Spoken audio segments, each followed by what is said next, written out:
It's time for more esports U playoffs. We got the quarterfinals tonight, and I couldn't be more excited. My name is Seymour, joined by Vincent on the desk for a welcome night of Valorant. Vincent, how are you feeling?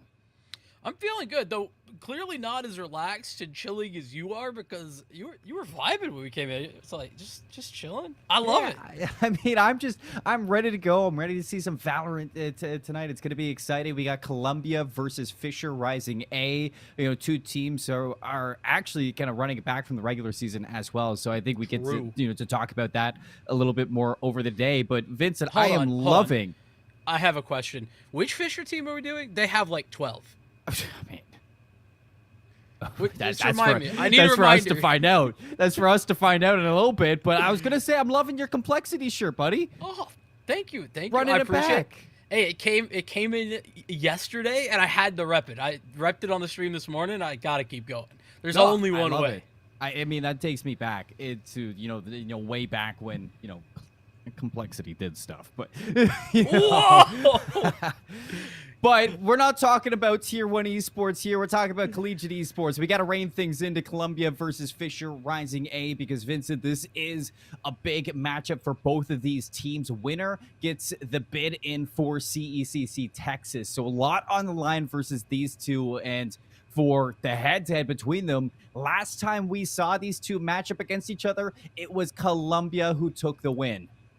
Yeah, and I mean it's Columbia who are the front runners. They come in, I think it's the number 1 or number 2 seed. Pretty sure it's the number 1 seed overall, and they've been consistently performing. They've been undefeated, haven't dropped the map this entire regular season, and I think that kind of leads us into tonight, where Columbia, as the victor in that regular season matchup, and how well they've been putting things together, have to be the favorites. So I mean, that's just the reality.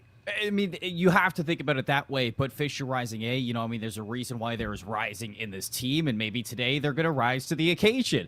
But my favorite thing about this run back, this rematch, is that we are getting a little bit of a rematch in the maps as well. We can take a look at the series too, Vincent. Last time it started on Sunset. This time it's going to start on Sunset as well. We get a split map 2 and an Ascent Decider map as our third one. You and I were kind of mentioning too when we were looking at this map set early on. It's an interesting one. I mean, no Lotus is kind of a difference for seeing Sunset as the first map, Ascent as a map 3 where you normally see it as, maps 1 or 2. This is a complete turnaround of what we're used to. Yeah, I think it's really cool to watch this Columbia team play because they're a team of a very rare sight in the collegiate space that does like to play Sunset, and they go to it as much as they can. It was working for them last time out in that previous regular season matchup. It was 13-4 for Columbia College, but Fisher swapped it up. They brought us to split. We saw Ascent previously, but that is going to be waiting for that third map decider should it be necessary. But we're going to jump into the Sunset Agent Select, get things rolling early on, and the question does become, are we even going to get to see Ascent? Because this Fisher team, they didn't even get there, at least didn't get to that third map before. I hope so. But listen, Seymour, talking to the captain of this Fisher team, they were talking about how they've been practicing, they've been making changes, they've been adjusting, they've been getting ready. I think they are in a great mindset to potentially come into this and find a Columbia College that maybe aren't so prepared for them this time around.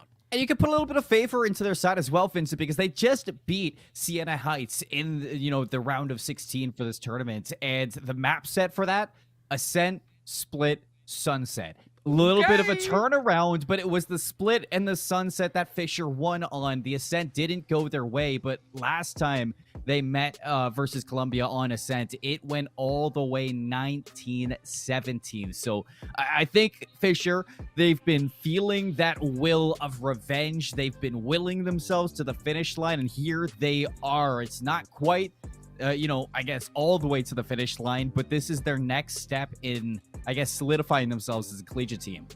Yeah, right there, on the cusp, on the come up. And I mean, as you mentioned, there is a lot on the line here, particularly in that CECC Texas bid that is coming through. Not to the winner of this match, technically, just for the record, but the winner of ECAC overall. So whoever does win this still has a little bit of space to go up against some tough opposition. Burton Parker on the other side of that one, the big one in front. But still, it's on land. Yeah, exactly. One step closer to land. That's a W for me and a W for anyone else here today. That's for darn sure. As we You jump also into get to this go one. to Texas, Vincent. I'm in Canada right now. I would not mind going to Texas. Listen, I've been told everything's bigger in Texas. These two teams can get a little bit bigger for Texas. Off the pistol side, Fisher are going to be on the attack. Columbia's starting off on the defensive side. And like this from Fisher, you know, a little bit of posturing towards mid. They call to back up, and it looks like they just want to funnel into B. Fair enough. Keeping themselves put together. Carnage is going to be the one on the site, though, and good bits of utility initially, and I like that Carnage is just going to fall away. Play with this retake and allow Predzu's utility to start ripping him apart. Yeah, it's perfect. Brado gets caught in the tripwire. Predzu, chance for two, and he's not going to find it, but Calvin's there to get the trade. The flank is out. The flank from Isaiah. Does anybody spot this? Everybody's turned around. Asher's going to get the first. Isaiah takes his chance, and now it's into a one-on-one. Calvin opened up the round with a trade for Columbia. Can he finish it in the smoke? Peeks out with the classic. Calvin wins it for Columbia. Triple in the round. Nice work from Calvin. Longtime member here for Columbia College as well, and his triple kill to close out the pistol round. And it all comes back to Columbia making some good decisions there early in the round, not getting over aggressive, and like I said, allowing Predzu's paint shells to get activated. Isaiah just almost gets away with a triple kill from the flank. That would have been crazy, but unfortunately just limited to the two, and so Columbia College walk away with the lead off the pistol round. And it looks like we're going to see a very similar stature here for Fisher College as they keep grouped up. That was the plan on the pistol round towards the B site. This time, they're mostly towards A. Not going to be quite as explosive as they wait out the first bit of utility, but there's 3 defenders ready to go here and getting aggressive. I'm interested, too, because, you know, this is a Fisher team who, you know, they told us they've been changing things. They've been working, and I want to see what this work is going to amount to. It looks like they want to get explosive in this moment. Brado absolutely absorbed by Predzu, turns it around, Switchblade on the crossfire. Fisher get cut to pieces. It's not going to be quite the full house. Legend's going to get that 5th one, but a flawless round for Columbia off of what could have been Fisher getting the right timing. But, you know, Vincent, heading into the rifles, as I was saying, this is a Fisher team that has been looking to make some changes. I'm excited to see where these changes lie. Yeah, they've been making adjustments all throughout the semester. That's what Copy was telling us prior to this match getting started, is that they've had to swap up the roles in order to, you know, from where they started at the beginning of the semester, put together then with comfort roles and everything, to roles that made a little bit more sense to get everybody into the best positions that they can. And it's been a journey, and I think that that's something awesome to see. And that's been continually finding success. Just 2 losses in the regular season for this Fisher College Rising team. So they swap back over towards B. It's another swift approach. Brado getting caught by the paint shells again in the tripwire. Brado's got to start being careful, because that is the 3rd time. I mean, this game has just started. That's 3 rounds, all Brado getting first blooded. You saying 3rd strike you're out type of situation? It's a 3rd strike. You got to think about something new. Fair enough. And listen, in fairness to him, it is a nice trap play there Columbia are putting together. You know, it's kind of the same vibe as we saw back in the day with the Astra, you know, and the paint shells as well. All of that is very effective. If you walk into it, it's hard to counteract. Fortunately for Fisher, they still have these rifles. Unfortunate for them, they have no information on these Columbia players. Carnage going to be suppressed here. Switchblade's going to look to at least keep the pressure on. Copy finally receiving a trade. It's a 4-on-3. Copy's going to have to TP out. The Aftershock forces it. 30 seconds. There's no time really for a rotation here. If they want to get the spike down, they need to go fast, but Calvin through the middle shuts down Super Tai. Now there's definitely no time. Well, you say that. Copy getting a double entry towards the site, and just going to have to be a sprint, but that sprint is going to be fast enough for Fisher to get themselves into position. Isaiah, they're looking to deny this plant. He's going to stick it. There's just no time. The flash out confirms it. Columbia, they had an idea. They executed perfectly. Vincent, and even at the end there, it got a little bit shaky, but it just seemed like Fisher didn't know what to do as soon as they felt a little bit of pushback on the site. They lose that first blood, a couple of question marks in their head. They try to wait it out, try to force some rotations from Fisher, or from Columbia. But the thing is, Columbia got all the space through mid at the start of that round. They didn't need to rotate. All the information was in their hands. Yeah, honestly, Fisher lucky that Columbia didn't take more space, actually, considering they could have been all the way through A, they could have been all the way down to mid. All of that space could have been taken, and it wasn't. So Fisher, in that way, getting a little bit lucky, though it doesn't give them a round victory. And an adjustment. Fisher, again, sticking together. This has become a theme thus far for this squad. Switchblade quickly going to fall off this. Does he read this? It doesn't need to. Legend is here. The smokes go up, but as they do, Fisher goes down. Asher finally with the trade there. Off with a sheriff shot. Ratsu goes right back in, and they all line up. Devastating moment for Fisher after where they thought they had some breathing room. They did not. Seymour, I want to see a change, and here's what I'm thinking specifically. Obviously, there's plenty of ways to approach this map, but I want to see a little bit more of a default right now for this Fisher team, because they, on the one hand, trying to keep themselves stuck together. That's great for a really strong exec towards the site, but we haven't really seen those set pieces. It's been more of a trickle in despite their grouping, and maybe just gathering a bit of early info, playing it a little bit safer might be the best course of action, but it looks like Fisher going to go the other way, back towards A. They want to hit it. They want to hit it hard this time. Brado gets through. With that, the first blood of the round finally going the way of Fisher rising. That's going to immediately call a reaction here from Columbia to play their space, and that space is not too safe just yet. Switchblade forced off the angle, spotted by the neural theft. Couple shots here and you lose your wingman, so Switchblade under a lot of pressure. You have to fight his way out while the rotations come in. Switchblade still alive, finds a second one, but now all alone in a 1v2. Pop flash from Super Tai, the pinch from Isaiah, and Fisher get it done. A good old 1-2 punch. Yeah, and a little bit dicey. You know, to be fair, didn't look the prettiest, but I will say props to Fisher, their approach in dealing with the player on site, ensuring that nothing goes too wrong. Their Switchblade doing a phenomenal job of getting maximum value, but still, Fisher College overwhelm, and you saw that fragment put into the generator spot. That's important fantastic for them to be layering utility like that. I didn't really see that in the previous hits. It got interrupted a lot early on, but it's just an extra layer. Tai going down. That's the null commands. Not going to be used into this round. Hunter's Fury early on for Columbia, looking to, again, like you said, layer the utility back at Fisher. It's 2 tags on that Hunter's Fury. 2 tags may be enough to do some serious damage here. The Boombot's going to get some information. Pretsu's now here, so this is a big stack from Columbia. And the Omens all the way through B main as well, held back just by the tripwire. This is a hit that Columbia knows coming. Flash out. It's Switchblade to fall, though. Brado confirmed that kill. Legend goes back in. 3 into the round. On pace for the ace, but that's not where Fisher want to go. They're going to call an audible. A quick rotate over towards B, and that's where you said that, you know, Columbia, they didn't stop getting space. Now you look towards the Owen to camera taken out. Hook, line, sinker, catch him in a trap. This is a very nasty situation for Fisher because, I mean, the spike's sort of stuck, and Isaiah is checking the boxes, trying to clear out all these angles, but it's taking time. Notice the clock, see where it's 20 seconds, and then that's when that Omen gets activated all the way in the flank. As soon as noise is made, information gained, this Omen can just essentially win the round, depending on where the plant comes. And Calvin's played this so well. No noise made, just listening for the tap.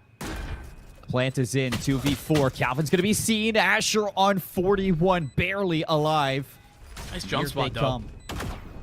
Isaiah pressured out. The paranoia just catching him barely. Swings back in. That's Legend for his 4th. Ace? For the ace in the round. Asher surrounded by members. Calvin steals it away, but is around to Columbia nonetheless. Only losing out on 2 members. You can just continue racking them up, Vincent. I could be going crazy here, but I'm pretty sure that the ace wasn't there because he backed away. Because he already has his ult. I'm pretty sure that's what just happened. I mean, that is smart, though. You know, I heard in an interview today from Sentinels. You know, I don't know if you watched just the in-depth after their Masters win, but it's talking about, yeah, you could go for the ace, you could just feed it to your team, or you could just win the game at this point. Like, is it about padding your stats, or is it about winning? Hey, you win, you lose as a team, your individual performance, it sure does matter, but I'd say winning's more fun than losing and dropping 25. Well, this is interesting. Fisher continuing to pressure the ace site early into these rounds, and I mean, the majority of Fisher here. But this time, where we've seen aggression from Colombia, they're passive. Maybe waiting for this null command that just gets popped through. Yeah. Or maybe something else. Regardless, they have 3 players here, but they're going to allow for the spike to go down. This null command has allowed for the spike plan without the interruption of the Rolling Thunder. But now that it's done, Colombia gonna group up, and off the Rolling Thunder, they're gonna go back in. Switchblade opens it up from the skies. It's Prezu. Oh. Carnage together with the 3. And this is Colombia just stating their name into the A side. What a retake. It's currently looking like a masterclass, to be honest, for Columbia College. I mean, we knew it was dominant before. 13-4, that was the score line. Just, you know, let that simmer in the back of your head, percolate just a little bit, because at the moment it's 6-1, and we're on pace for that similar score line, if not better. Columbia College continue to find such successes as they have here. And I think that it's important to think about as well that Columbia, they have showcased multiple different ways of being able to win rounds. It's not just that they're playing aggressive. It's not just that they're getting up in the faces of Fisher. They can do that. They have done that. But they play passive, Seymour. They just wait, play for the retake, as it makes sense to do in many situations, and then Rolling Thunder all the way back in. Early paranoia, you see Colombia feeling this pressure that Fisher loves to put on at the start of rounds. Brado has slotted into the cubby, but the re-clear from Colombia, they're looking to get this info back, and they're not afraid to take these fights. Brado 1 for 1. It's raise for raise, Vincent. Not a terrible. Legend turning it up to maximum right there. Carnage looking for some help here. Calvin uses the from the shadows to reinforce the site, but I love this from Isaiah, just trying to box them out. Doesn't matter though. No, Copy is gonna get caught, and Isaiah makes nothing out of it. Oh, this is tough. 2 on 3. Oh, and somehow is Asher alive. Just shouldn't be. Legend's got him for sure. And that's super tie. I mean, one of the best players you're going to see on this roster, but in a 1v3 surrounded on all angles. That is a confirmed round for Colombia in the rifles again, and it just doesn't seem like Fisher can get the ball rolling in that sense. Colombia is so good at reacting to these situations. Love the timeout, though. I mean, it is getting out of hand. This is the time to take a moment and just talk things over, right? Copy, the in-game leader for this roster, gonna just try and get everybody on the same page, trying to find, okay, where are the issues that we're seeing, and gonna have that time to do that here. The other thing I wanted to mention, last round, Switchblade out towards mid was the last player rotating through, and we've consistently seen a little lurk, no matter how slight it is, from Fisher. This time they leave somebody over in mid. I think it was Isaiah who was over there. Just gets absolutely beheaded by Switchblade on that rotation. So Isaiah, who's waiting for Switchblade to make the rotate and catch him off guard, is the one who gets floored. That's the depth that Columbia College are currently putting together right now. And this is where Fisher, Copy, Big Daddy Copy, going to try to take the reins here as the IGL, figure out how to work around this Columbia masterclass so far. They got the 1 round, Vincent, but I feel like it's just kind of in that moment, Fisher hits the shots, they take the site, they get the spike down, and everything goes right. But in the rounds after that, I mean, we've seen them get the spike down, and they just keep getting trapped in these situations where Columbia are making sure that they have the opportunities for these retakes. If they even get the spike down. I mean, it seems like Columbia are the ones determining whether Fisher can have a spike plan or not. That's how dominant it feels. Well, heading into it, I mean, you have the Showstopper, you have the Hunter's Fury. I'd love to see some forward thinking, especially considering you're forcing into this round. Well, I mean, forcing maybe a strong word there. They're on stingers. They got cash left in their back pocket.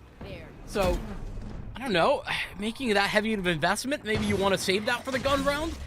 It's a tough decision. You can make a fantastic conversation for a win on an eco, or you can make sure that you're going to get the victory on a big buy. It's all up in the air.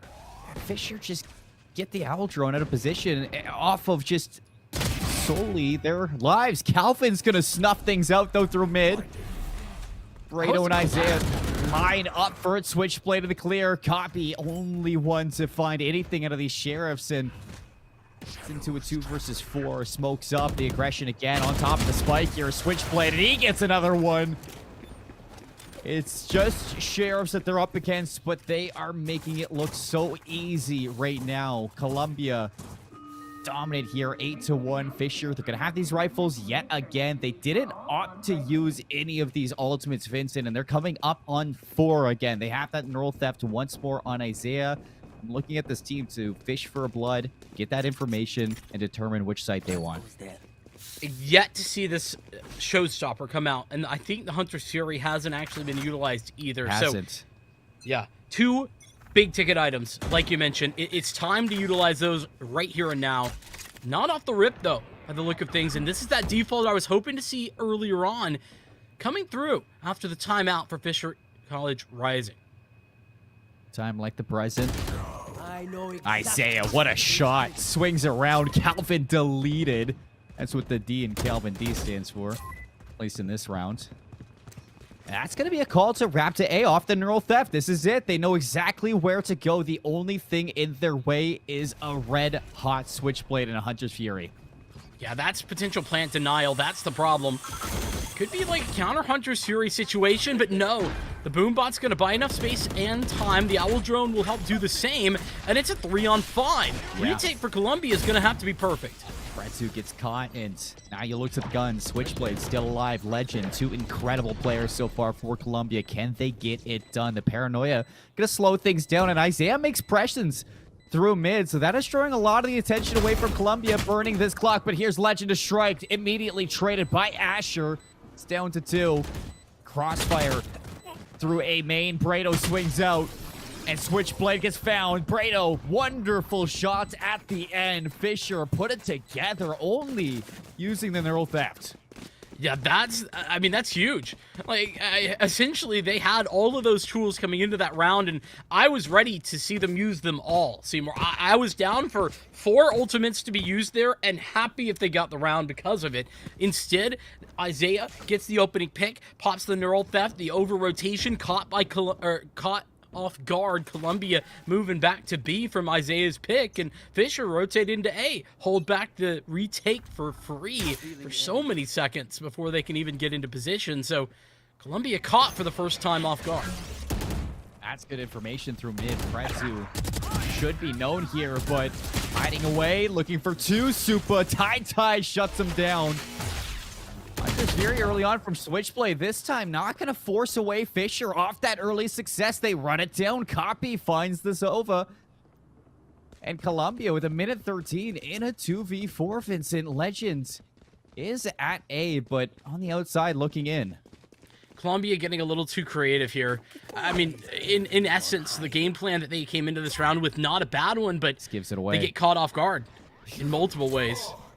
The information actually pulls out the null commands. Fisher not playing with their food. Legend just toying around the smoke. Swings out. They're all there. Not even finding one.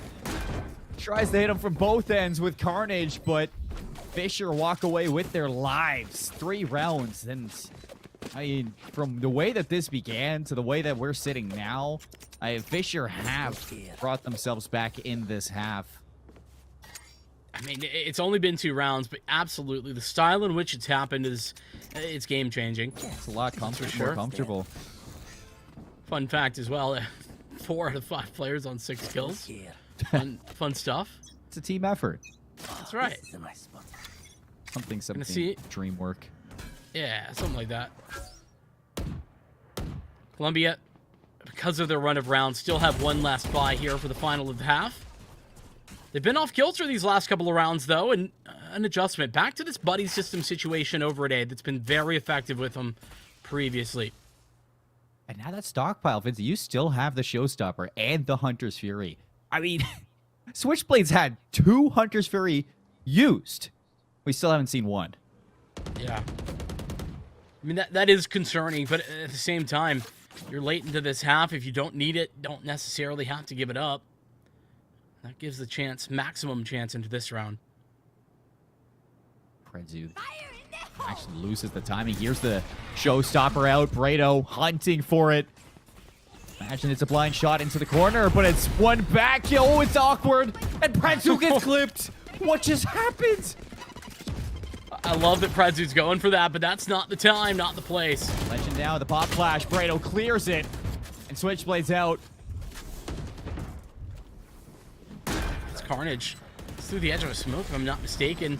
So a lot more winnable scenario, but keep in mind that Hunter's Fury, we keep harping on it, and here's where it can come to play. Be massive. Gets confirmation on where that Sova is located as well, from the shadows. Strikeman's gonna delay, but Carnage through the elbow actually cuts deep. That's the second one from Switchblade. Soon enough, you're looking into the Hunter's Fury to solidify the round, looking for the dagger here. The Hunter's Fury off of the reveal. And there it is. Carnage gonna stick it out.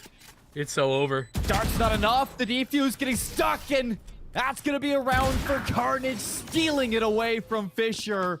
A 5v3 in the post plant. Columbia say no problem. Man, Carnage really did do some thievery right there. I don't know how he got 2 kills. The first kill, I think, the edge of the smoke. The second one was, I don't even know where. Just somehow threaded the needle through some utility, whatever it was. Carnage delivered, and then that random shot through the smoke on the retake to even the odds when it was a 3-on-4. It turned 3-on-3. Columbia College, maybe a little lucky, regardless of what it was. Carnage delivered. Yeah. That's going to be heartbreaking for Fisher. I mean, they did everything right. I mean, they had the setup. Copy gets off the site post-plant. And they even traded Showstoppers and won. Yeah, it's just like that round should not have been lost, and they're going to know that. Yeah, it's those that hurt the most, actually. The most mentally taxing. That's where you have to off to Columbia for getting it done. Oh, for sure. It's where you have to be a competitor, though, Seymour, and just say, GG, go next. Hey, it's fine. Round over. We're going to be moving on to the next one. And that's what we're into here. On to the pistol round. Seems like a must-win for Fisher, but realistically, they can afford a loss. They don't want to. They could. I mean, you're on welfare after that one, but... Food stamps. Asher. Oh, Asher! 2 kills early on, going back in now with numbers. Fisher collapsing. Carnage, can he steal it away again? He can't. Asher gets 4.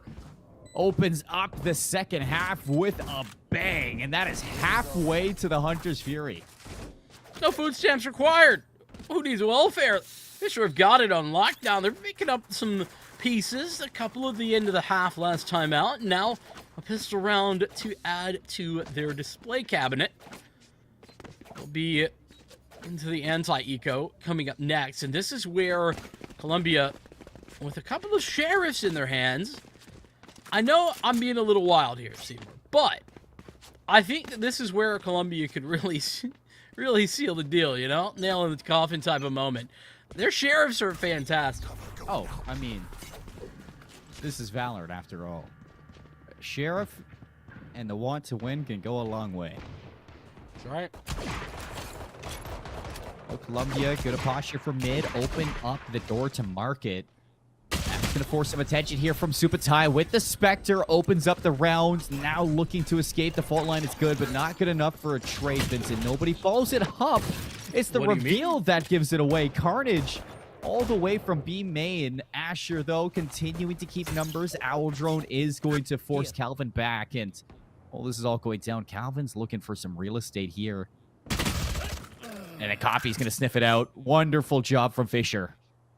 Yeah, Carnage didn't know it, but was stuck between a rock and a hard place there. Nice awareness that Fisher put together as well, just to keep them a little bit honest. 2-on-4. not much of a chance at victory here anymore, but damage, that's always a possibility. But Pareto is saying good night to Galvin. I mean, with a Paredo's classic been in hand. tucking in too many people so far. So I guess Switch could have a hope and a prayer at a spike plant. The site's kind of open. Switch has No, been... but he's going to go away.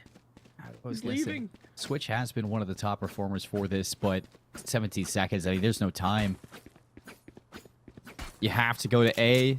First, you need to find these kills, and then we get a classic buddy. Maybe next round. That's tough as well, because he was the architect of his own defeat. That recon vault gave him away that he was there.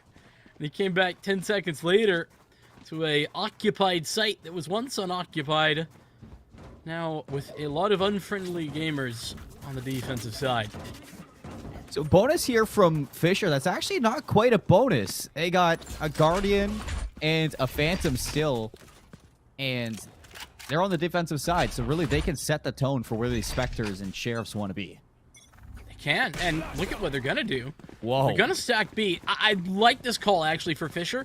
It's tough because they're down, but I think that this is a great way to approach this bonus round, especially since realistically, if you have all your utility, which they will, you can approach this A side on a retake. You just can't lose to Carnage on the Carnage. Neural Theft now looking to seal the deal. It's going to show that nobody is home at A, and everybody's going to have to force the rotate around. Owl Drone from Switchblade spots 2 again, and Carnage 3. Make it 4. No ace for Carnage. It's Legend again stealing it away, but Columbia get double digits. A job well done from the Cypher. That's just so tough for Fisher. I mean, they take a gamble, and you and I both know how gambling goes. Sometimes you win, sometimes you lose. And You're saying I'm a gambling guy? I'm saying I've seen you at a casino before. I'm saying, you know what? Find me at a roulette table, things will happen. And unfortunately, they didn't happen so well for Fisher College. They put it all on red, and unfortunately, Columbia walked away with all of their money. Technically, they put it on a hint of green. That's fair. They were on the 0-0. It did not hit, so let's see if they can bring it back. No chance for errors now as the Rifles. Pareto starts it off. The fault line keeps him into the corner, but that's going to slow down Columbia. The Aftershock Legend drops as well. 1 by 1, Columbia continuing to trickle in. Pareto asking for help, but it is not going to come. Carnage gets caught through the A site. And nothing going right for Columbia here. I mean, this is just buckets and gloves off. And a brawl on the site. Calvin catches copy, looking the wrong way. Gonna fake the TP, and Supatai red alert into the corner. Calvin's gonna clear it. Supatai barely alive and now dead. 2v1. Calvin looking to steal it away again. This is winnable. Look at the utility left in their pocket. Well, just actually put down the last dark cover. Never mind. That's going to be utilized to escape. Fisher, stick together. Arms locked 1 by 1. They march. Asher's got the reveal. It doesn't catch Calvin. The dark cover's still up, but it's not going to stretch. Looking for the trade. Swinging it together. Isaiah's going to tap it. Calvin slowly out from the shadow. Ready, Calvin! Oh my goodness. The clutch steals it away once more. Fisher cannot buy themselves a trade in the ice. I mean, listen, they needed to be making those purchases. Those were must-win situations. Oh, no. Fisher, they were starting to bring themselves back. They might have lost the previous round, but it was off the back of just a gamble stack. It was fine. Everything was fine until it wasn't, Seymour. You have to trade those. You just have to. A 1v4 clutch there. And an uncharacteristic round for Columbia College where nothing was going right, turned entirely on its head by one man. And Prezi wants to turn it up to 10. Isaiah going to be caught right away. No more Cypher copy. Looking to go above. Stop the spike from getting planted. He will, but traded inside the smoke. Carnage continuing to trade things out. Pretsu pushes through, and it's all down to 1. Low HP onto Carnage, but it just doesn't seem like it's going to be enough. Map point for Columbia. They barreled their way into B. Nicely played, Columbia College. I mean, that clutch just gives them everything that they could ever want. Calvin, what an incredible turnaround, and that round, it looked like they're playing with house money. And I mean, honestly, they were. Fisher College down 5 rounds into this game. They've done better than they did in the regular season, but just by 1. Anything further, though, 7 rounds required for this comeback team. It's a long road there. I'm not seeing a world where that happens. Showstopper for Brado. Looking for names, but Predzu jumps it over. I don't know how Brado just continues to take to the sky, but Brado still finds the kill. Needs to get away. The re-clear from Columbia. They want the trade. They get 2. All right, we're clearing them out as well. Knows they're stuck. Calvin catches Ty elsewhere. And the B side overwhelmed. There's 2 members left. That paranoia not gonna hit anybody. The Hunter's Fury. Oh, they're chasing Copy down through walls, Seymour. Through the wall. They sure need a little bit of that Columbia magic right now, 2v4, to stay alive on Sunset. Knew this was going to be a Calvin. tough. I mean, they knew this was going to be a tough game, but this has been devastating in so many different ways. Carnage blocking out Market. The aftershock just makes it worse. Caught now. Asher revealed. Shot in the back, and Columbia 13-5. They take Sunset. They lead the series in this best of 3. And they make it look damn good. They do. And, you know, it's not like we could say this is out of the realm of expectation. This is what we were seeing previously. This is the same exact map. I mean, 13-4, 13-5. You can see the difference, the similarities there regardless. But still, that Calvin 1v4 just really puts the cherry on top of what was already a really good game. But it brings the momentum and what has to be going through the players' minds, right, to 150%, because now you're rolling. Everything's going right if you're winning a 1v4. I mean, it's not even that. It's the Calvin 1v4. It's the clutch towards the end of the first half where you're looking at the difference between 9-3 and 8-4, Vincent. I know it's, not that big of a difference. Some might say it's a curse, but it hurts when you lose rounds like that. And this Fisher team, albeit this is not a team that you want to count out in those situations, but it's a team that is still learning, and Columbia are the complete opposite. They know exactly what they need to do, what they want to do, and they are executing it perfectly in some of these moments, especially in their clutch scenarios. I think you just cannot underestimate a team that even when they're down in numbers, they are still a force to be reckoned with. Yeah, now that is the toughest situation I think for Fisher to contend with, walking out of this map, is that when they had the advantage, they weren't able to hang on to it, and that's got to change. It's got to stop right here and now as we look towards Split. That's the big change up though. Fisher, they brought us to Split as opposed to Ascent for the second map, which does mean I got to imagine they've got a game plan ready to go, Seymour. That is what's keeping me invested in this Fisher College team right now. We got to see if they can split the numbers above our heads and send us to a map number 3. We're going to take a quick break. We'll be back with map number 2, folks. Stay tuned.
Welcome back, everybody. A little bit of a short break, but we have our second match of the quarterfinals between Columbia and Fisher Rising A and Vincent. I mean, I am so excited for this map because instead of running it back and playing kind of the exact same scenario that we had last time these two teams met, we get to see Split now instead of Ascent for our second map. And we put a lot of focus on Fisher Rising A heading into that Sunset, and we talked a lot about that team, but I want to shift our focus over towards Columbia because this is a team who not only has proved themselves, but they've been making changes of their own and putting on a show like that on Sunset with so many clutch scenarios. They look like they are only getting better.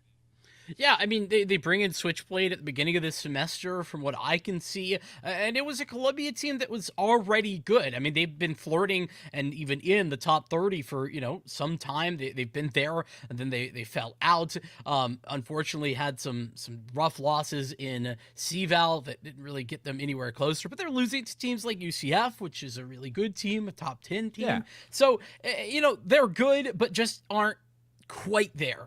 They can sometimes be competing up against the best, but they aren't quite of the best just yet. And I think this is, a proving ground, right? They're continuing to show that they are at that caliber. They've done it by not losing a map the entire season, by not losing a map in their first playoff game. And they're going to try and continue that story here and now as we look towards Split. Yeah, and, Split instead of Sunset, two very vastly different maps, I'd say, not only in the rhythm of the game, but just in the compositions that we're going to be seeing. For Fisher now trying to force us into Ascent, what needs to change for this team? Where are you looking at them to kind of step up? I think there's two things that have to be at the forefront of my mind, right? And it's definitely going to be at the forefront of their mind. And if the first of which is if they have an advantage, they need to be able to convert that into a win. I mean, listen, that is a forehead moment type of basic stuff for Valorant, but that wasn't happening, bluntly, that wasn't being delivered upon in that first map. And so that's the first thing that Fisher need to be looking towards. And the other one, this is going to be maybe out of nowhere because Brado really stepped up towards the end, but I need to see Brado have some more explosive impact. We saw it a couple of times. I think that showstopper little trade situation when they were out in Cubby towards the A site on Sunset. Give me more of that. Need to see that continue.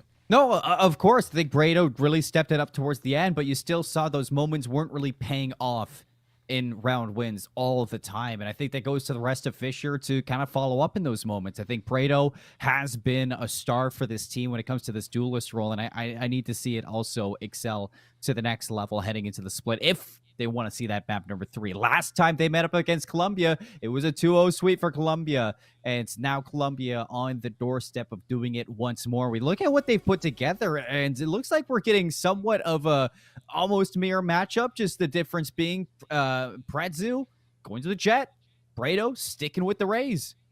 Yeah, and honestly, could be really a preference thing at the end of the day. The Rays is traditionally really strong here for obvious reasons, paint shell related reasons, that is. But there's no reason the Jet can't find value. There's a lot of high ground to work with. Yeah, it's relatively accessible, but just having that updraft is still an effective way to utilize that outside of the blast bag. So it's options available, and especially if you get into those aggressive scenarios, having a dash to get out of there, it's just a little bit more reliable than the blast pack. It's as great as the blast pack is. Yeah, and the double controller setup for both teams is something that I'm really looking forward to. I think when we look at a map like Sunset, it's very explosive. You hit the site, you hit it hard. On Split, it's more methodical, and I think the double controllers are going to allow for that chess game to really reach a new height. You're looking at the Vipers to kind of split things up, isolate some fights, and that's going to allow Brado to maybe slip in undetected for Fisher. But at the same time, Predzu, you're playing a Jet. I think if there's one thing you look at in a Jet, especially on Split, you need to make moments for yourself. Well, map 2 back in week 6 went into overtime. Actually, it was a couple of overtimes. 19-16. Yeah, I think it was the scoreline. Point being, it went the distance. We'll see if that's going to be the case here. It's a lot of rounds. Sure is. Like another game. I don't know what you're talking about. I couldn't even fathom something other than Valorant right now. Fair. Look at That's the all I'm thinking aggression about. we're seeing from Brado already into ropes. Asher gets blindsided by Legend, and that's already the Viper gone. Calvin's going to jump spot in towards B main, and this is going to call for the little bit of a collapse here. Supatai to force Calvin into an aggressive spot, but as soon as the cage goes down, so does Isaiah, and Calvin is getting away with murder. It's taken so long for Fisher to get the spike down, and they still haven't even started. I mean, that paranoia really saves the day, courtesy of Copy. And they're not even going to get the spike down now. They have to take a little bit of a second to reset, and that's allow the rotates. Copy. Gonna keep things active. 1v1 Pretzu. Got the early information. Has the Sheriff too, and Copy's gonna get away. There's 25 seconds. So there's still time to play with. And Pretzu has that idea too, but... Wait. It's a fake into a fake. Pretzu's gonna go back in, but doesn't expect Copy to be so close. That's the big veteran on the team. Copy, the IGL, stepping up in the pistol for Fisher. Oh, Captain, my captain right there from Copy. Absolutely fantastic. And I mean, the paranoia was on point. I don't even know what that, like, walk away, like... The double fake was crazy. That Pretzu reads that and then gets floored. Love to see it. That's exactly the type of individual performance that I think Fisher College Rising needed to just stamp their ticket on this map, at least initially. You know? Pretzu even backed up off that side. I mean, there was not enough time to get to the A. I mean, I'd imagine that that's what, like, went through Copy's mind, like, just that realization, and then same for Pretzu, but... It's still wild. The moment, this whole game is different. Trailblazer's gonna spot Pretzu. He's caught, and Brado finds the kill. The decay brings Brado down to 4, but will stay alive. No armor, but full health. They need to walk away from this. This is just not a winning engagement. No. With that, with the orb in position, and Calvin with the shorty.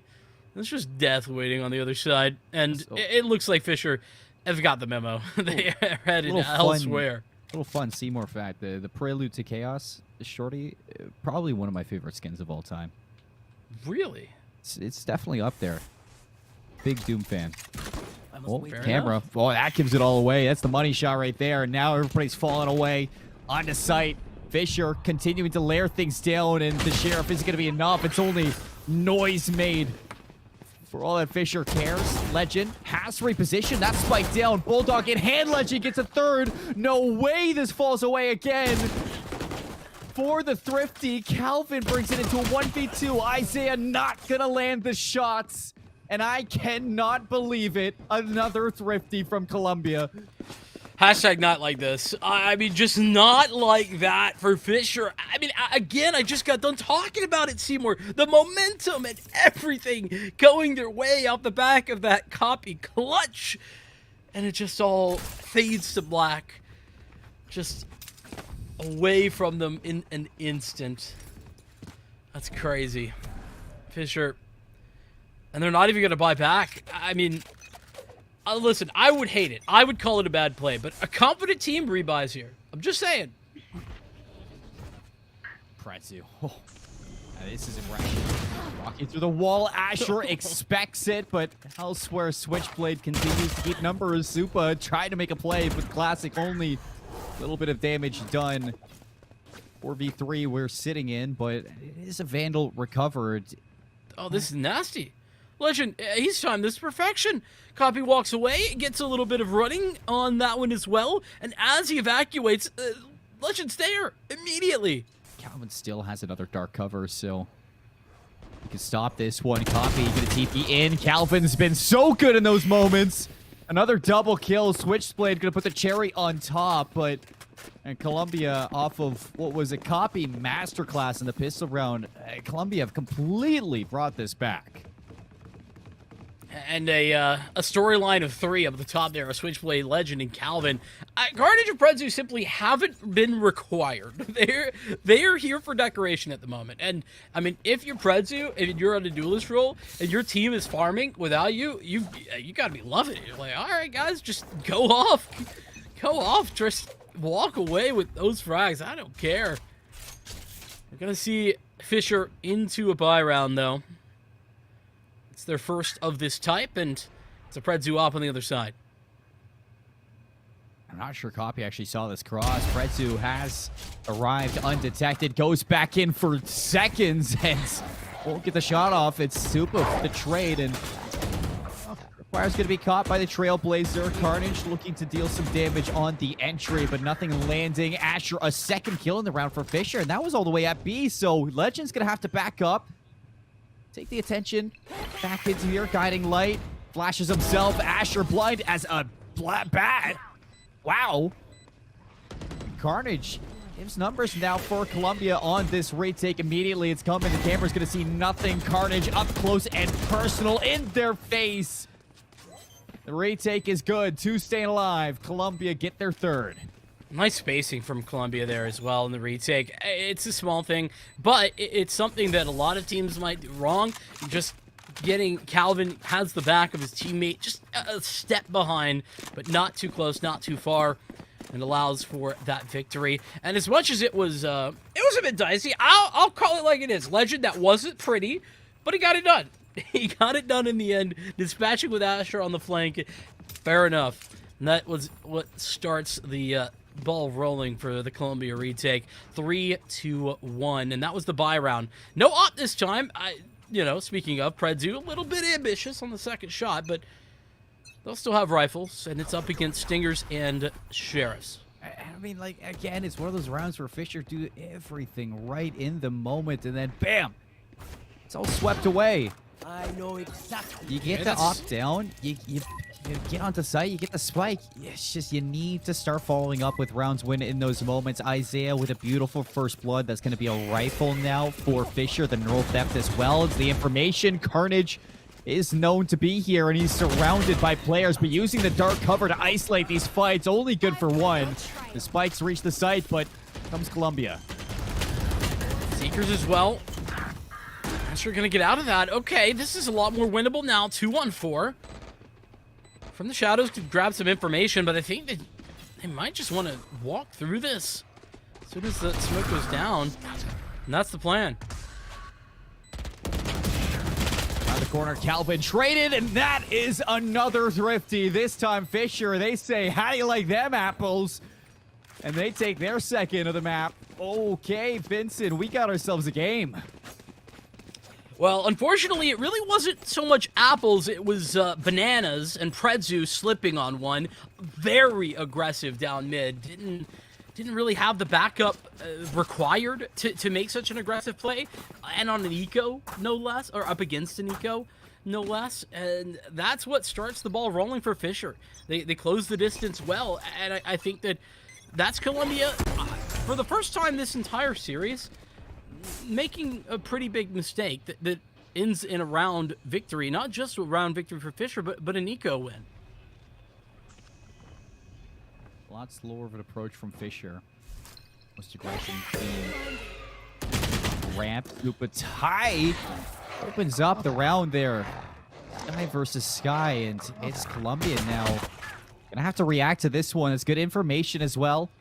Find a Predzu. Brado taking space. Still Carnage on site. Has yet to be found, but it's Columbia members dropping like flies, and all of a sudden Carnage again going to be feeling this pressure. The camera seeing the oncoming traffic playing around the pillar. Carnage trades it out. Anything more would be highway robbery, but you still see Fisher checking off the list of members to take down Carnage. Only good for a second. We're tied at 3. Vincent and Fisher have found their way back into split. Yeah, a bit of a rhythm starting to emerge from them. A lot of presence towards that A site, but ain't nothing wrong with that. If it ain't broke, don't fix it. You know how I like to roll. Oh, this is a nice Never a bad idea. And it looks like we are going to continue to see that early utility towards the A site for Fisher. And the mid presence that they've been putting together. A little bit of a signature at this point for the map of Split. Will continue as well. The information on the guiding light. Should be expected, though, the way that Columbia play this. They always have a member in mail.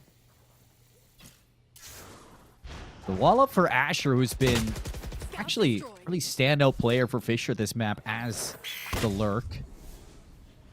Looking for some timing once more. Predzu going to be watching the ramp, but a lot of map control from Fisher. They already have Brado in ropes.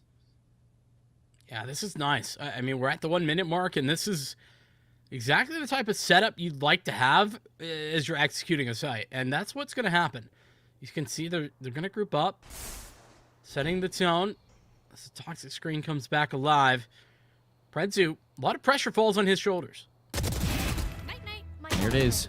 Predzu, the info goes back in. Taylor wins out to safety. Neural theft from Carnage. The information, but do they expect Brado right away? It doesn't matter. The cage is up, and Predzu finds a third. Brado, that's so unfortunate. It makes a sound there. Carnage once more. And rightfully so. Fisher cowering in fear to the skies. I thought the classic hit that, but a Switchblade taking the final kill. Copy. Finding a kill in that round, but other than that, Columbia, I mean, look at Predzu really stepping up. Before that, Predzu was sitting 1-6. Yeah. There was an assist there for Predzu, so I'm pretty sure that classic did indeed hit.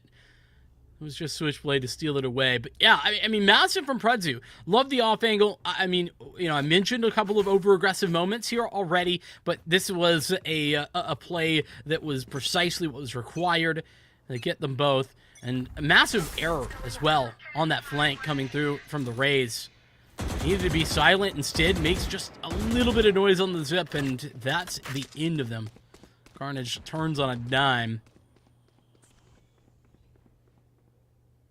Viper pit over a mid. It's going to force away Fisher. Oh, they're investigating. They're interested in trying to determine what, if any, gameplay has been found off the back of this. But show me a little domain battle. The showstopper up above. Switchblade, though, catches it. Incredible reaction from the new kid on the block. Now Calvin tucked away. All the attention to Predzu. Calvin executes Isaiah and gets away to safety as well. Fisher, I mean, this round could have been something different if Switchblade went down, but here we are. Asher now looking for clues. Instead, just gonna find a little bit of an exit out. I would not have been surprised to see a little chat message that said sit after that one. Just utter domination there. Just a phenomenal shot from Switchblade. And look at this. Switchblade isn't even scared to walk up. Just keeping space in the Viper's pit, making sure nobody's looking to pull a fast one. And 14 seconds left. It just seems like Fisher, they're conceding this round. It's the first time that we've seen them save. And I think Fisher knows that they're starting to kind of get a little ambitious. It's not working out. That's fine. Go back to the drawing board. Let's see him next round. Yeah, and I mean, realistically, the biggest problem in this one wasn't Fisher having a bad game plan. I think that the Trailblazer into the showstopper to give the idea to Brado of exactly where that Viper was located, that's all very good from a game plan perspective. Unfortunately, you can't game plan for Switchblade just doming you. Yeah. As you blast back in. That's something you don't have a plan for. You just have to try and answer that when it happens. And there wasn't an answer. Fisher, try again. Out towards A this time. It's one of those just throw your hands up. You're like, oh, okay, what the heck? Yeah. Go next. That's right. And that's part of being a competitor, being able to walk away, understand something was out of your control. Spots the cross up ramp. Couple shots there. If that hit, I would have gone bananas. But the Boombot not getting any info actually through the dark cover, so no idea if somebody's on the other side of the smoke or not. The paranoia at the ready. Here's the Seekers. Guiding light makes it hard for Legend to really shut down these cabbages, but it's going to be up top. The pressure is seen, and Asher opens up the round with the kill onto Calvin D. That's the first controller down for Columbia. Information on site too, so I like this call to back off, though. It's Switchblade, the only person to block off B, gonna go down. Do you know that's what the D stands for, is dead, actually? Unfortunate, but, you know, speaking it into existence. It's 3-on-5. They can get the spike down. I don't think they need it, but they have the Viper's Pit as well. That was a nice shot. Luckily catches Prezu. If not, you might have seen the Viper's Pit get used. But look at Asher stepping up. 3 kills in the round. Already the rotation through mid from Isaiah. Looking to solidify this round with the high ground presence. Legends in the 1v3. Kenya clutch up again for the team. Has an idea that maybe the flank is going to be seen by the time it's draining. And copies in B main. So Legends, lots of work to be done. The ping off the camera. Isaiah wins it. 4 rounds for Fisher. Leave the op on the ground. Nobody wants to play with that. Apparently not, which, I mean, on the attack side, understandable. Predzu currently doing just fine without it. One more buy in the back pocket. Actually, they still got cash. Now that I look at it, Predzu, though, does not, and he's going to be on a Blade Storm. First of the series, actually. So be keeping your eye out on that direction. That's actually the second time that we've seen the op come out for Predzu, and he's got a kill with it, and it's immediately traded. So, yeah, I would say that, technically speaking, yeah, Predzu has been better off without it. Yeah, I've been able to find a multi-frag without it, but... See if the blades are any different. Already a rotation, though. Speaking of those blades, kind of leaning towards A. Some sound is made. Just the wrong call here. The Legend is on 5 health. Where does this come from? I imagine it's, you know, off of some kind of an engagement from Asher. Yeah, a little spam through that that toxic terrain, I think, out here towards A.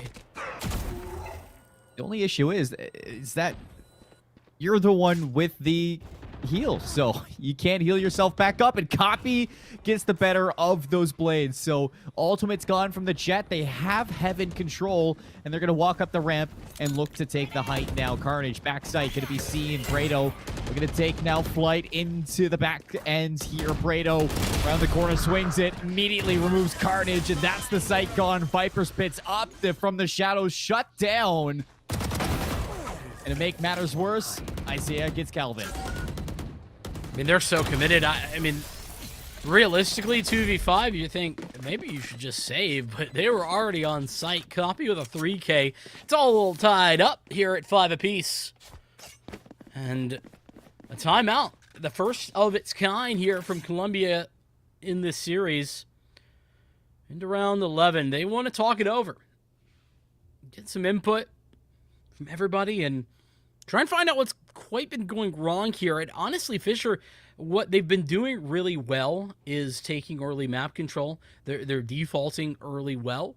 They're pressuring mid, not necessarily taking control of it, though they have a lot, but not even necessarily having to do that, but making sure that there's pressure there every round so that there's, you know, no crazy pushes like Predzu was trying to do at one point, or that Viper's Pit was holding it at another. It's all been looking good there for Fisher, and last 2 rounds in a row have been their way back into this one. Yeah.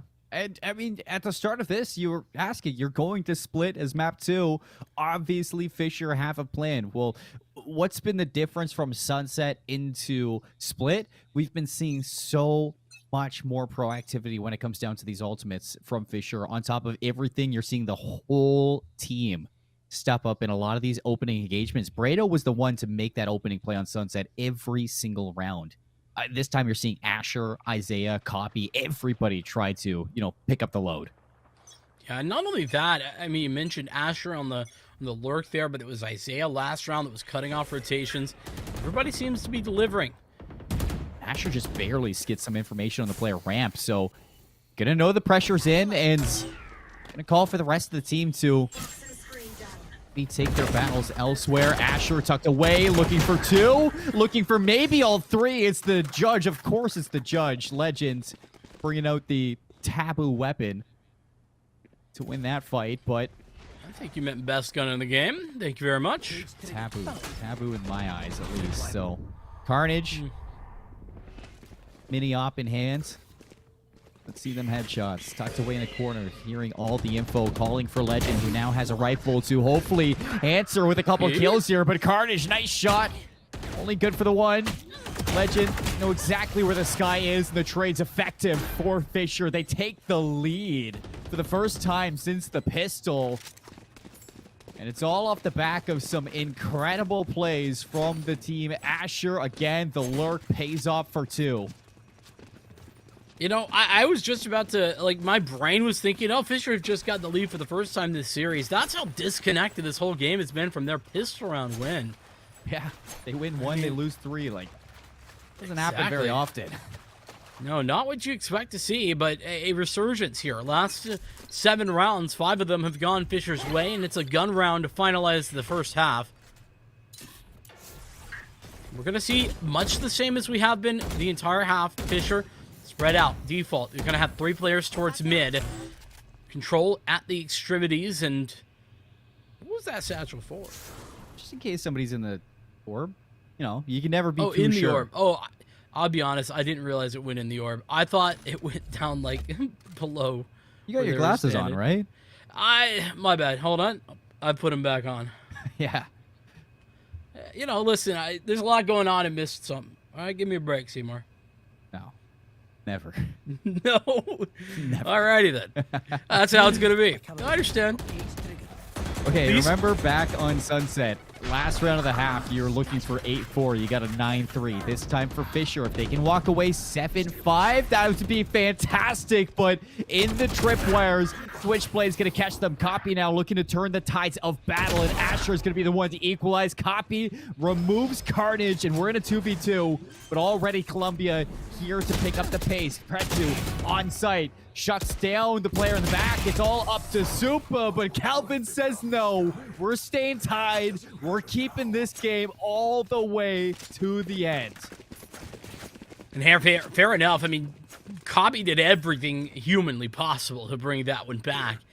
A little shrouded step to get across. Surprising Switchblade up on top of the rafters, and it all goes well until it doesn't. That paranoia late into the round for Calvin is just too perfect. We walk away with it, and then we head into the second half pistol, where I would say things matter a lot, except we saw they don't actually matter at all on the pistol. Especially not if Columbia lose it.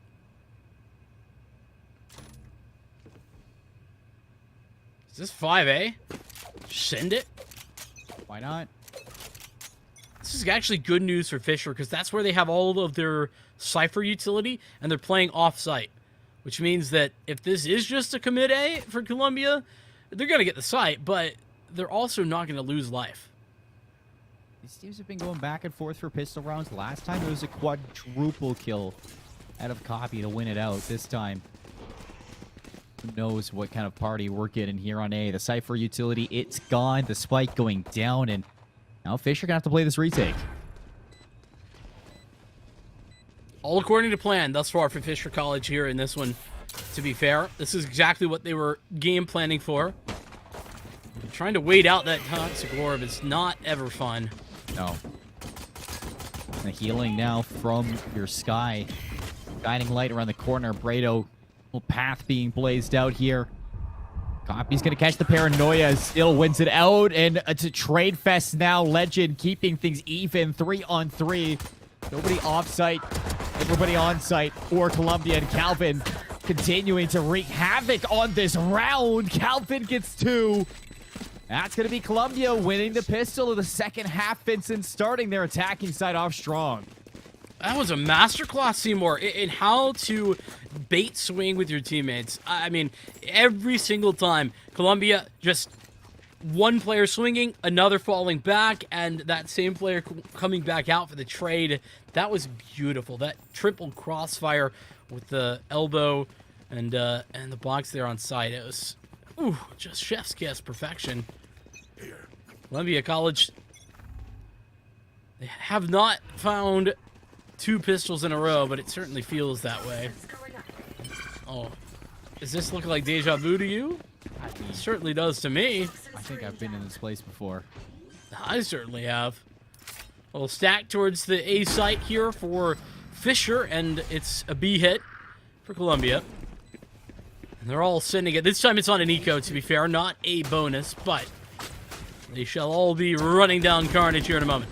It's got to be annoying to meet a cage as soon as you reach your destination, but here's the flash out. Nobody's going to be affected. Still, Carnage finds the kill. Isaiah trades it, but is it enough? Time. That's what you're fighting against. Not just these Colombia players. So Fisher, they're going to have to pick up this pace if they want the round win. You lose Asher, you might have lost the round. Now setting up for the exit kills, but Colombia, they have an exit of their own. They can just back up towards heaven, continue to remove these players from Fisher. It's a second round their way. No thrifties this time, Vincent, in the second round of the half. It's Colombia converting. And converting with 4 staying alive, so their bonus is going to be pretty darn strong. Carnage the only one to fall. Fisher making sure everybody loses their life to the spike, though, to ensure the maximum amount of money into the next round. It's a big round coming up for Fisher, especially. You know, a loss here for Colombia, not a big deal. You don't expect to win your bonus every time. But the full guns in hand, Fisher are under pressure. And Copy. Oh, Copy has Dancing. no info here. Just about to say, dancing with destiny, because the fact that it gets no info is brutal. The wall goes up. Copy already off-site. Colombia playing this so quietly, and I mean, I don't blame them. They don't have the best of guns for the situation, but they're looking to make a situation of their own. Trailblazer into the back. Copy's going to be caught. Trailblazer back on in. And Pretsu is now known. Asher opens up the round to kill onto Carnage. It's going to put numbers now for Fisher Rising. They're looking to collapse together. Copy the dink there, but Pretsu swings out and evens us up. Calvin on 10 HP. Still alive, but not for long. Brado runs it down, and the numbers twice full in the way of Fisher. Brado knows that. He's running in. Legend, the only one standing between them and their 7th round. He's not going to find anything other than that kill onto Brado. So Fisher Rising, they win their rifle round with majority numbers still alive, Vincent. Not too shabby.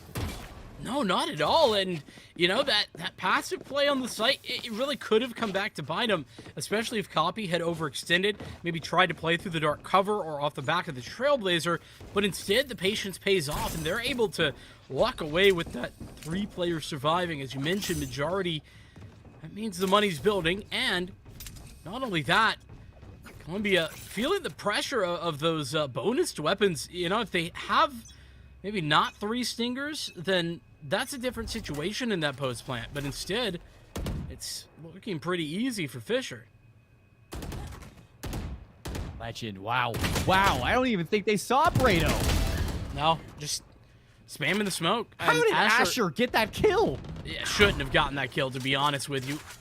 With Calvin picking up a frag at B, it's gone from bad to worse for this Fisher College Rising team. Vincent, the round just started. I didn't even get a time to break down what's going on in my brain. And it's a 2v4. So now Supa and Isaiah, they got to pick things up here. See if they can recover this round, but they got no info on the rotation. Carnage has already made his way into A-Heaven, or at least working his way into A-Heaven. Forward positioning here for Carnage, and no way Isaiah getting away with murder. This is a round that should have been a guarantee that is no longer that. 1v1 out of nowhere. Sky versus Sky, and what are we working with? The Trailblazer, Absolutely not nothing. there, and it's a ring around the rosy. Supa knows this one. Legend's gonna put the dog down and hide in the corner. Supa's gonna walk right into this one. Legend is ready! A clutch moment again for the Sky this time. Legend in the moment. A triple kill in the round.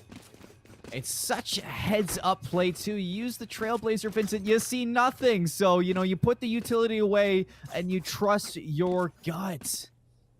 Yeah, and unfortunately, Supa, I think, working with a little bit of misinformation there, probably thought they heard something they didn't. Whatever it was, not looking the right direction, not even in the right zip code, if we're being honest. It's Fisher who answered the call up against the bonus round, who can't quite do it in the next. And a very, amazing shot from Copy. Forget what I was going to say.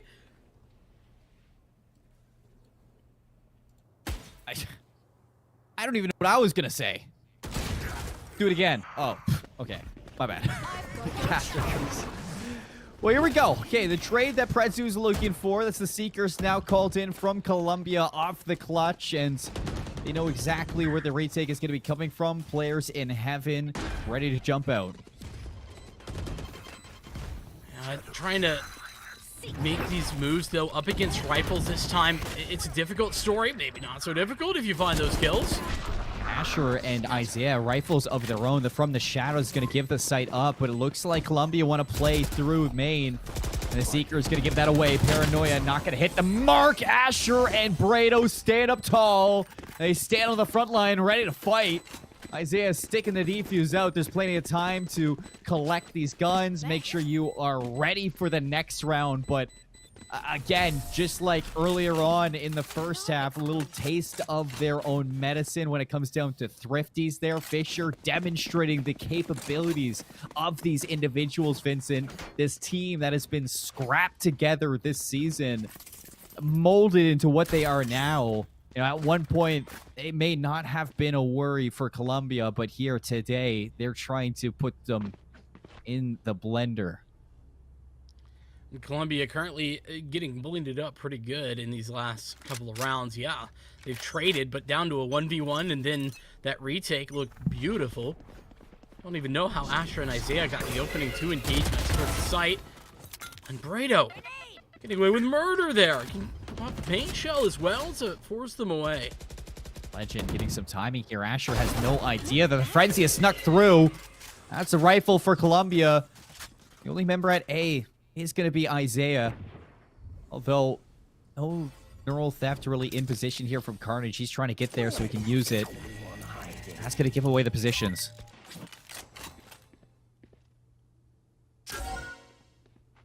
Wherever you go, it's going to be a 4-on-2. Brado knows that numbers are not going to be in his favor. The satchel, the showstopper, and he dunks on them. Brado almost looking to get that 4th one. Legend puts it to rest, but this round has blown up and not in the way that Legend was hoping. Yeah, and the spike down so disjointed from the rest of this play. Legend not going to be having too much success unless they find some incredible individual aim duels here in a moment. But look at how deep this Omen's located. Copy is miles from the action. And there's a lot of angles between him and Legend to be cleared out, though that spike can be recovered. Big issue is Legend only has 51 health.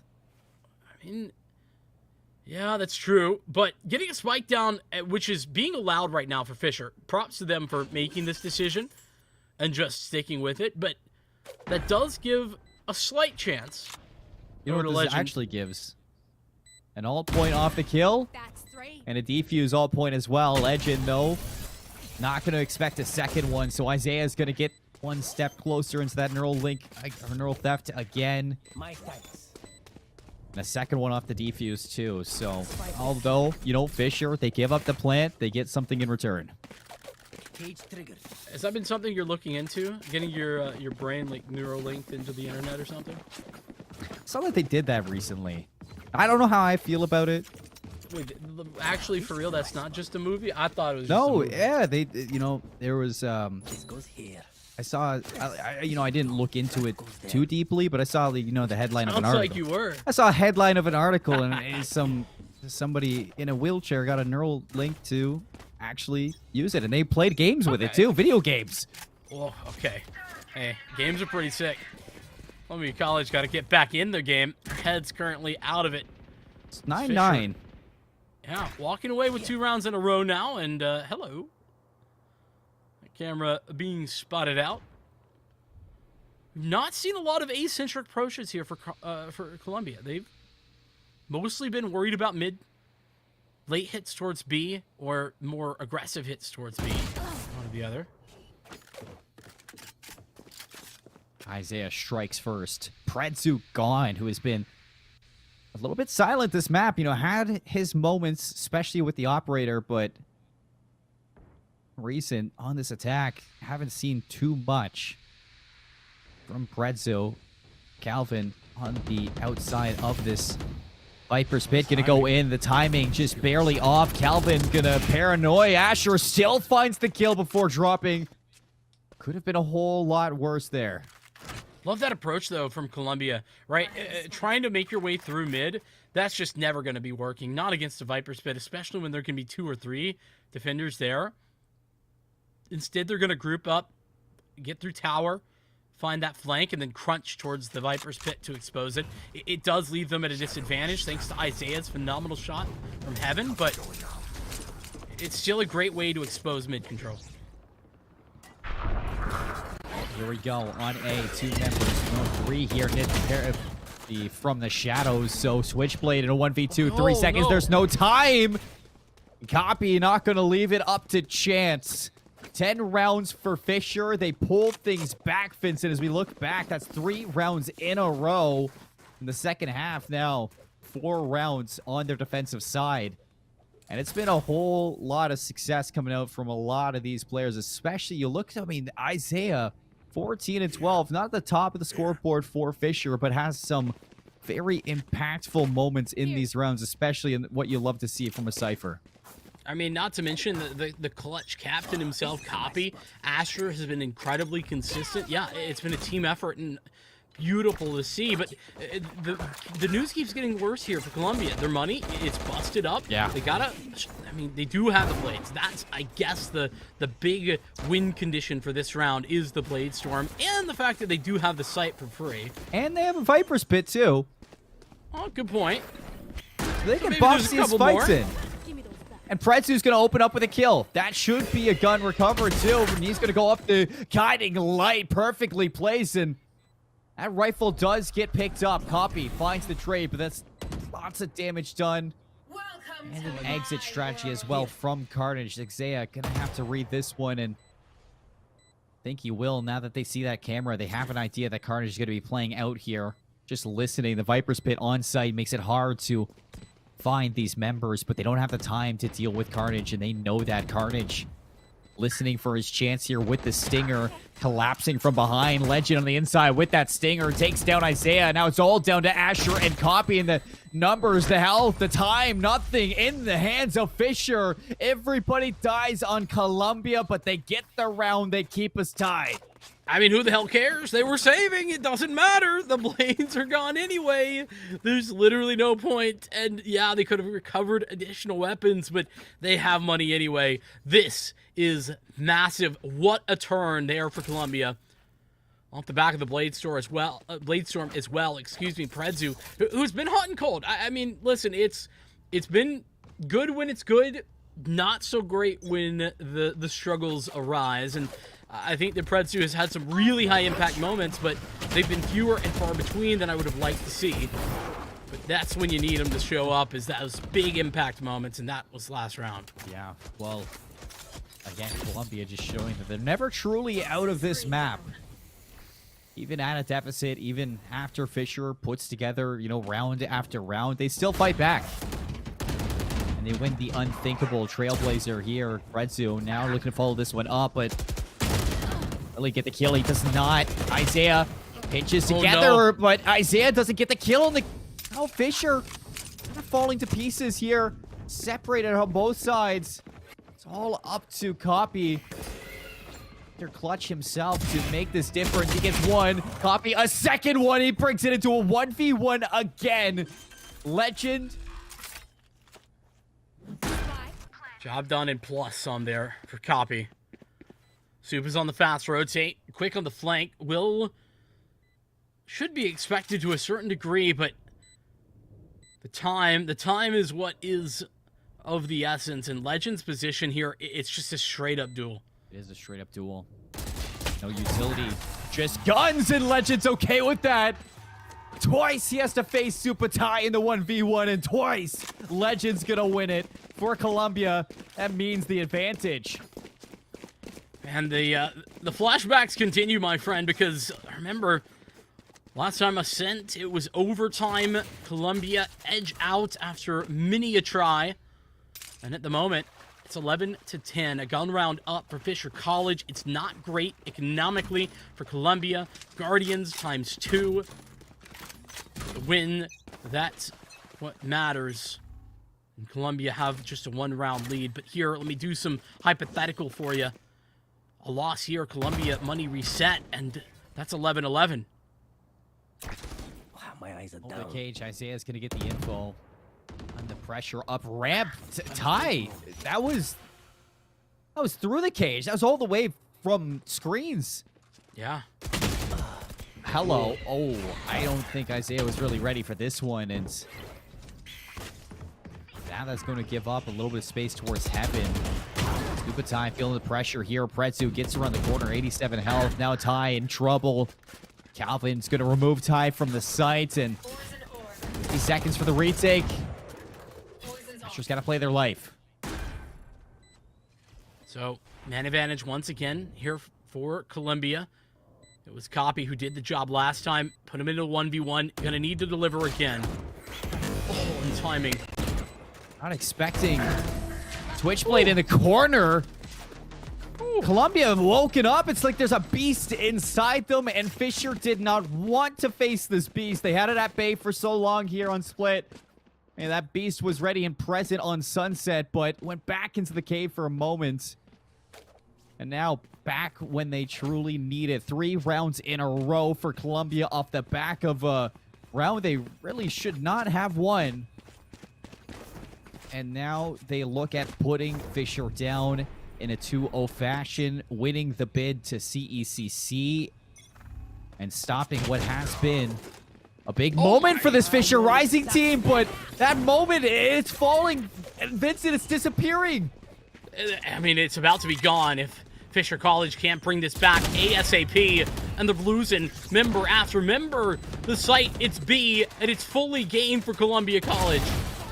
Pretzu brings it to a 1v5. Asher has been fantastic, but how good is this Viper? Not good enough. It's a flawless to close out.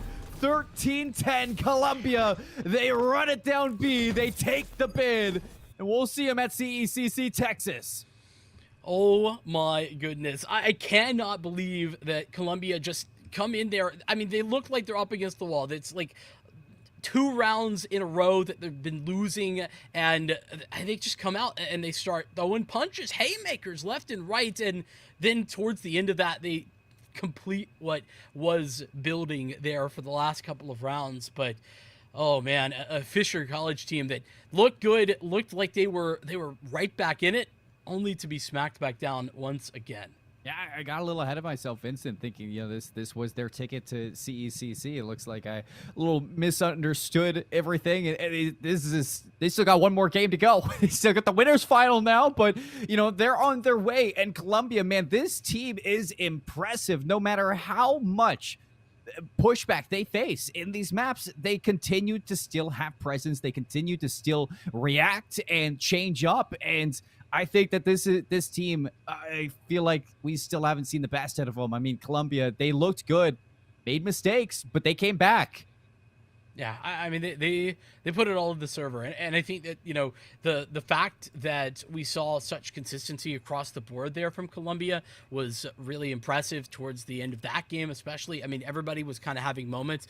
Pretzu was a consistent conversation, but I think really started to shine there towards the end, had a lot of impact over the course of the map, but it wasn't just him. I think that you could pick out any name on this Columbia roster and talk probably 5 minutes about what they were able to do and how they are able to dominate in one way or another. And I think that is what impresses me the most, and why I have to agree Columbia still have something more on offer. Unfortunate that Fisher lose out here, but Columbia, they bested them in the regular season, and they proved that was no fluke. And I mean, what a show from Fisher as well, Vincent. I mean, before we get ready for this interview, I mean, we think we could give this Fisher team their flowers, because we're going to be saying goodbye to Fisher Rising A. And I mean, this is a team that has gone through a lot this season, putting together this ragtag team of 5 players who had no synergy before this season and towards the playoffs. Now, I mean, this looks like a team that if they stick together heading into the next season,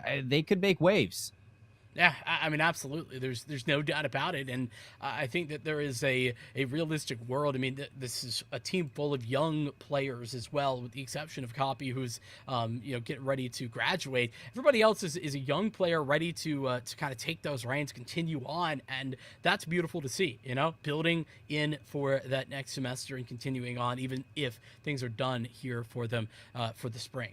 Yeah, and I mean, Copy laying the groundwork for this Fisher team. I'm excited to see, what they have in the next season, Vincent, when we get to see Fisher Rising A return. But we got Calvin D. The D stands for Don't Mess with Calvin, coming up for the interview after this break, folks. You don't want to miss it. It's been a fantastic game. We'll see you soon.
What incredible series we got today for our quarterfinals. We get Colombia punching their way into the winners final for their chances, further into CECC. The semifinals coming up next for Colombia. Fisher, I mean, they stood in their way, Vincent, but it just wasn't enough for tonight. We got Calvin in the booth joining us, and I think I'm really excited to bring Calvin in here, kind of pick his brain about this one, because we talked a lot about Calvin. We had a lot of fun with him as well, and here we go. Calvin, I mean, how do you guys feel after a 2-0 win today over Fisher? I know you guys 2-0'd them previously in the regular season. What's the vibes like?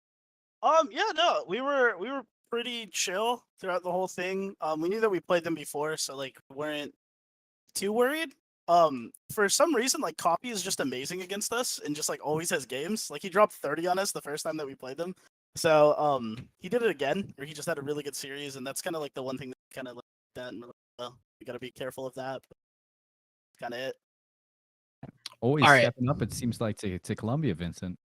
Yeah, for real. I mean, he did have a good series, but you guys handled it with the word ease, maybe not so fair on Split, but Sunset, it certainly was easy looking. I just kind of want to know what you guys are doing, coming in throughout the season, not dropping a single map. I want to know like what allows you to have that level of consistency. Obviously, we know you're a strong team, but what does the practice regime look like to kind of get that consistency? So something that we kind of actually changed up from last semester is like we noticed that we were getting burned out. We were like playing and scrimming like 5 days to 6. So we've actually slowed down a lot this semester. And we've kind of taken a different approach where we're just kind of like we're maybe doing like we're looking at map reviews, and that's kind of it. We're not even really scrimming a ton anymore, just because I think we have like hours together, but really now it's just like getting down like the game knowledge from my team. So a lot of that is just us looking at maps, what we can do differently. Fair enough. I mean, hey, it's working for you, and sometimes it's about getting the server time in, and sometimes it's just about falling back a little bit and making sure that you are at your peak when it matters the most, and that's what it's been looking like. I do have one other question, and I feel like the people, and by the people I mean me, must know, what does the D in Calvin D stand for? It's just my last name, so that's kind of where I put it in. Okay, I can't say I'm a little disappointed, but I can't be critical because my whole name is just my last name. So, Yeah. So it's like it doesn't stand for dad. No, no, that'd be crazy, Seymour. It Who would doesn't say stand that? for like don't mess with Calvin or something like that. because I'm the old guy on the team, people like to say I'm the dad, so it could stand for dad as well. Oh, Yeah. okay. Calvin dad out here. Calvin dad. But that's pretty much Well, it. Mr. Calvin, I have to do, or I have to ask, with your next match, you got Kaiser or Wichita State in the semifinals. As a team, do you guys have a preference on who you want to face, or is it just whoever's in front of you, you're taking them down? Yeah, we just kind of have the approach to play who's ever in front of us. That's kind of like we just take it a game at a time. I think that's the best way to do it. And that's how I look at it as the IGL of the team. Tell the same thing. I love that. And, with obviously Texas on the mind of you and your team, what kind of steps are you guys? Well, I guess we've already kind of answered this question, but, with Texas on the mind, what would that mean for your school or as you guys as a roster if you made it? Yeah, I actually 2 years ago I went to the CECC in Atlanta, with Boise State, and then I transferred here, and we haven't really gotten back to it. But this is our first year where we've kind of been a competitive roster, building a program out here with Columbia, and so I would love to go back to CECC. I had a really good time when it was in Atlanta 2 years ago, so I'd like to take these guys here for my last year of kind of playing, to be able to bring my team there. I love that. A little bit of a full story, round the clock effort from you guys at Columbia. And I am excited to see if you guys do make it. Before we let you go, though, any shout outs that you want to make to the stream? Yeah, man, shout out to my team. This is kind of my last year playing, so all of these games are kind of sentimental to me, and I love playing with these guys. Shout out to my parents and my beautiful girlfriend, Avery. That's kind of it. I love that. I love that. Thank you, Calvin, for coming on, and have a great night. Enjoy your win. Of course. Thank you, guys.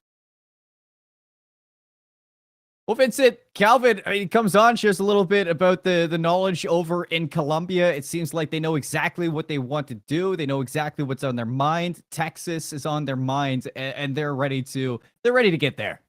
Yeah, I mean they put on a performance today worthy of that potential spot. I mean, they have a potentially tough competition up against Burton Parker. That would be the likely finals scenario to get there. All of that coming up here for the Valorant side of the ECAC. I can't wait to see where that goes and who gets that bid.